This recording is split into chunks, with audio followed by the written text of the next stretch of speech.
السلام علیکم پیارے بچوں، کلمہ طیبہ اسلام کا بنیادی رکن ہے۔ اسی کلمہ طیبہ کو پڑھ کر ہم مسلمان ہوتے ہیں۔ کلمے کے معنی بات اور طیبہ کے معنی پاک ہیں، اور کلمہ طیبہ کا مطلب ہے اللہ تعالیٰ کے سوا کوئی عبادت کے لائق نہیں۔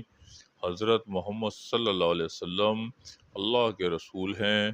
ہم صبح اٹھ کر سب سے پہلے کلمہ طیبہ پڑھنا چاہیے، اس سے ہمارا ایمان تازہ ہو جاتا ہے۔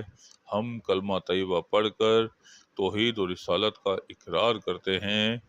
پیارے بچوں، ہمارا دین میں کلمہ طیبہ زیادہ سے زیادہ پڑھنے پر زور دیا گیا ہے۔ آؤ بچوں، ہم سب مل کر پہلا کلمہ ایک بار دہراتے ہیں۔ لا الہ الا اللہ محمد رسول اللہ۔ لا الہ الا اللہ محمد رسول اللہ۔ لا الہ الا اللہ محمد رسول اللہ۔